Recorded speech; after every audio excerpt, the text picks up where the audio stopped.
Sukunat ko'ngillarga sokinlik ulashuvchi kanar.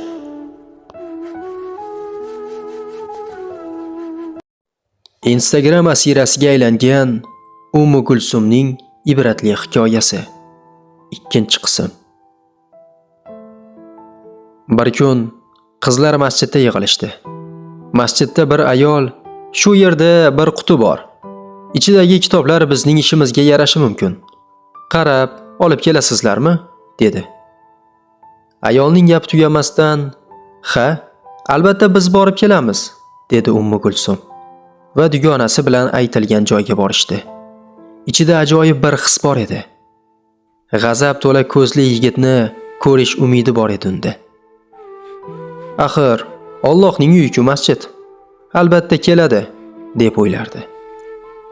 "Qanday yordam kerak?" dedi qo'lida kitoblar bilan kelayotgan bir yigit. "Haligi biz bir quti olishimiz kerak. Ichida kitoblar bor", deb ikki qo'lini orqasiga birlashtirdi. Xuddi erkatoy yosh qizchadek. Yigit bu go'zal qizni ko'rib kulimsiradi. "Ha, shundaymi? Quti menda, hozir beraman. Mening ismim Muhammad. Sen Ummu Kulsum emasmisan? Xayriyada ham ko'rgandim seni." Ummu Kulsum hatto masjidlarda ham taniqli bo'lganidan xursand bo'ldi. "Ha, bu menman. Qayerdan bilasan?" deb Muhammadning ko'zlariga kulib qaradi. Egilib qutini olmoqchi bo'lganida Muhammad, "To'xta. Biroz og'irroq. Yerdan ko'tarishga yordam beraman", deb qutini olib Ummu Kulsumning qo'llariga tutqazdi va barmoqlarini sekin-sekin Ummu Kulsumning barmoqlariga tekkizdi. Xijolat bo'lgan qiz esa qo'lini sekin tortib oldi. Qutini olib kelayotgan ediki, yana o'sha gavdali, bahaybat, g'azab to'la ko'zli devordek yigit bilan urilib ketdi. Uning g'azab to'la ko'zlari bu safar Ummu Kulsumga emas, Muhammadga qaragan edi. "Bu yerda nima bo'lyapti?" deb Muhammadga bir musht tushirdi. Qizlarga qarab, "Sizlar darhol bu yerdan keting", dedi. "Sen qizlarga osilyapsanmi?" "Aka, kechiring nafsim. Sen bu yerda ishlamaysan. Nega yordam beryapsan? Seni deb menga gap tegadi." "Aka, boshqa takrorlanmaydi. Boshqa ko'rmay seni." Ummu Kulsum yuqorida hammasini eshitib turgan edi. Qanchalik yoqib tushgan edi unga. Bilardim. Meni rashk qildi. U ham meni yoqtiradi deb ichiga sig'mayotgan edi. Masjiddagi ayollardan biri, "Tinchlikmi bolam? Ovozingiz hamma joyga eshitildi", deb so'radi. Ummu Kulsum quloqlariga ishonmayotgan edi. Nahotki u domla edi. Demak, imom ekanda. Shuning uchun menga qaramayotgan ekanda. "Xavotir olmang. Bir talabamni qizlarga osilganini ko'rdim. Darhol ta'zirini berdim. Himoya qilishim kerak axir." Ummu Kulsum o'ziga sig'may ketdi. Kimni himoya qiladi? Menimi? Nahotki meni rashk qilsa, qizg'onsa. Qanday baqirdi-ya haligi bolaga? Yetmaganiga musht ham tushirdi. Hammasi men tufaylimi? "Kimni himoya qilasiz?" deb so'radi masjiddagi muallima ayol. "O'quvchilarimni", deb baqirdi imom ataylab. "Himoya qilishim kerak. Oxir zamon fitnasidan, nafslarning istaklaridan. Qizlar bu yerda nima qilyapti? Bundan buyon erkaklar va ayollarning bir masjidda bo'lishini xohlamayman.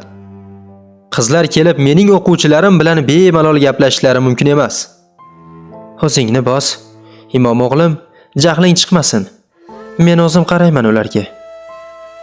"Darhol buni hal qiling. Xayriya ishlariga yordamga kimlarni olganingizga qarang. Qizlardan biri ijtimoiy tarmoqlarda mashhur ekan. Qarang, meni talabam ham tanir ekan hattoki. Qancha ma'ruzalar qilaman bu haqda. Masjidni, meni imomlik hurmatimni qo'ying. Dinimiz qanday qilib bunchalik qadrsizlantiriladi?" Ummu Kulsum bu so'zlarni eshitib tamom bo'lgandi.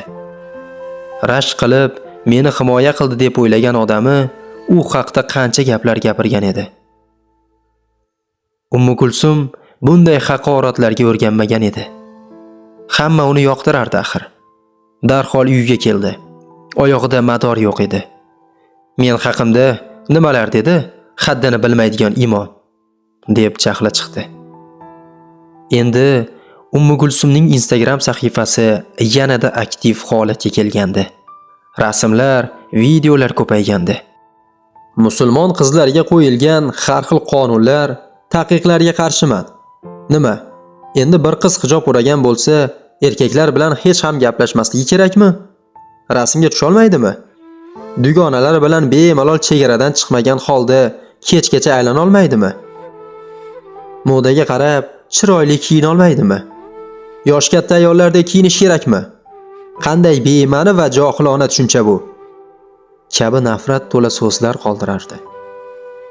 Profildagi erkak kuzatuvchilari uni yana ham ko'proq rasm qo'yish uchun fikrlarini qo'llab-quvvatlashardi. To'g'ri aytasan. Albatta sen haqlisan. Qani olg'a Ummu Gulsum, ko'rsatib qo'y hammaga, deb qizning nafsiga yoqadigan gaplarni yozishardi. Alloh go'zal qilib yaratibdi. Uni nega yashirasan? Ko'rsataversang-chi hammaga. Sen maydonga chiq. Olam manikeni model qanday bo'ladi bir ko'rsin. Islomga havas qilishsin va hokazo so'zlar. Afsuski, bu oxir zamondagi holat shunday edi. Davomi bor.